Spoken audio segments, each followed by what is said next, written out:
بسم اللہ الرحمن الرحیم۔ السلام علیکم ورحمۃ اللہ وبرکاتہ۔ پیارے دوستو، کیا اللہ نماز پڑھنے پر بھی عذاب دے سکتا ہے؟ ایک شخص نے حضرت سعید بن مسیب رحمہ اللہ سے یہی سوال کیا تو انہوں نے ایسا جواب دیا جو ہر مسلمان کو سوچنے پر مجبور کر دیتا ہے۔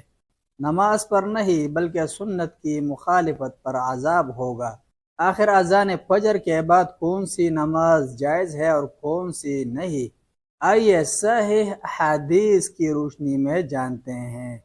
پہلے ویڈیوز میں ہم نے جو بیان کیے ان حدیث سے یہ بات واضح ہو گئی کہ طلوع فجر یا اذان فجر کے بعد کی 2 سنتوں اور 2 فرضوں کے سوا دوسری کوئی نماز پڑھنا جائز نہیں ہے۔ اگر کوئی شخص حد سے تجاوز کرتے ہوئے اس وقت عام نماز پڑھنا شروع کر دے تو وہ ثواب کے بجائے عتاب و عذاب کو آواز دینے والا ہوگا۔ چنانچہ سنن کبریٰ بحیقی میں صحیح سند کے ساتھ حضرت سعید بن مسیب رحمہ اللہ کے بارے میں مروی ہے کہ انہوں نے ایک آدمی کو دیکھا جو طلوع فجر کے بعد 2 سنتوں کے علاوہ بھی نوافل پڑھتا ہے اور اس نفلی نماز میں بکثرت رکوع و سجود کرتا ہے، تو انہوں نے اسے اس فعل سے منع کیا۔ اس شخص نے کہا، اے ابو محمد، کیا اللہ تعالیٰ مجھے نماز پڑھنے پر عذاب دے گا؟ تو انہوں نے فرمایا، نہیں، نماز پڑھنے پر تو نہیں،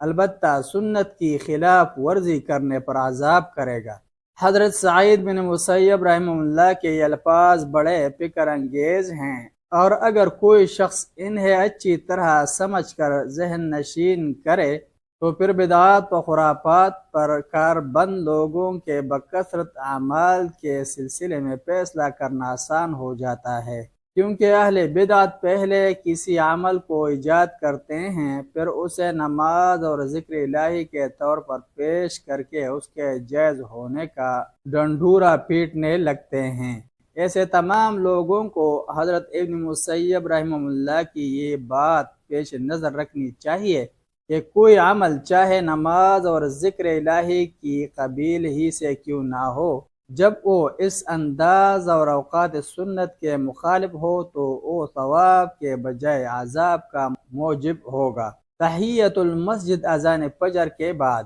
یہ تو عام نوافل کے بارے میں حکم ہے، البتہ بعض محققین نے ایک شکل میں تحیۃ المسجد کی 2 رکعتیں ادا کرنے کی اس وقت بھی اجازت دی ہے، لیکن اس شکل کو سمجھنے سے پہلے یہ بات ذہن میں رہے کہ اگر فجر کی اذان سن کر کسی نے وضو کیا اور مسجد میں آیا، جماعت کھڑی ہونے میں ابھی کچھ وقت باقی ہے، تو اسے چاہیے کہ ایسے میں وہ تحیۃ المسجد ادا کرنے میں مشغول نہ ہو، بلکہ وہ فجر کی 2 سنتیں پڑھ لے۔ فجر کی یہی سنتیں تحیۃ المسجد سے بھی کفایت کر جائے گی، لہذا علیحدہ پڑھنے کی ضرورت نہیں۔ یہ اس طرح ہے جیسے حجۃ الوداع کے موقع پر نبی اکرم صلی اللہ علیہ وسلم نے مسجد حرم میں داخل ہو کر طواف شروع کر دیا تھا۔ تحیۃ المسجد کی نماز بھی اس میں شامل ہو گئی تھی، البتہ اگر کوئی شخص صبح کی 2 سنتیں گھر میں ادا کر کے مسجد میں آتا ہے اور جماعت کھڑی ہونے میں ابھی کچھ وقفہ ہے تو وہ تحیۃ المسجد کی 2 رکعتیں پڑھ کر ہی بیٹھے، کیونکہ صحیح بخاری، مسلم اور سنن ابی داؤد میں حضرت ابو قتادہ رضی اللہ عنہ سے مروی ارشاد نبوی صلی اللہ علیہ وسلم ہے، جب تم میں سے کوئی شخص مسجد میں آئے تو چاہیے کہ بیٹھنے سے پہلے 2 رکعتیں پڑھ لے۔ اس حدیث کے عموم کی روح سے ایسا شخص اس وقت بھی 2 رکعتیں پڑھ سکتا ہے، بلکہ اس حدیث کے عموم کے پیش نظر تمام اوقات مکروہہ میں ان 2 رکعتوں کی اجازت دی گئی ہے۔ اس موضوع کی تفصیل تحیۃ المسجد کے ضمن میں آتی ہے۔ اگر کوئی شخص یہ کہے کہ نبی اکرم صلی اللہ علیہ وسلم سے قبل از فرائض اذان فجر کے بعد صرف 2 سنتیں ہی ثابت ہیں، لہذا تحیۃ المسجد کی یہ 2 رکعتیں اس سنت پر اضافہ ہوں گی،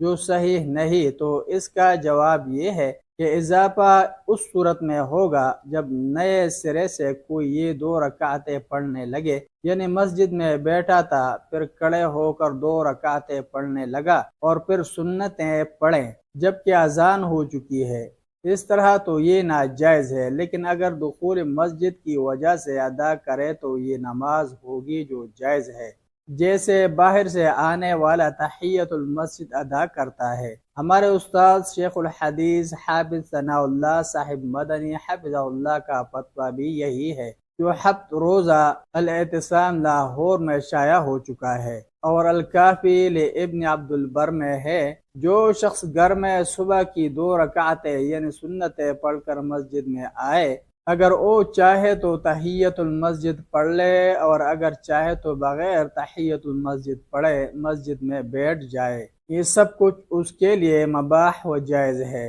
یہ بھی کہا گیا ہے کہ وہ تحیت المسجد پڑھ لے۔ یہ دونوں عمل امام مالک کے نزدیک صحیح ہے، اور پہلی بات تحیت المسجد کو پڑھنا زیادہ بہتر اور زیادہ محفوظ ہے انشاءاللہ۔ ملتے ہیں کہ نئی ویڈیو کے ساتھ، جزاکم اللہ خیرہ، السلام علیکم ورحمۃ اللہ وبرکاتہ۔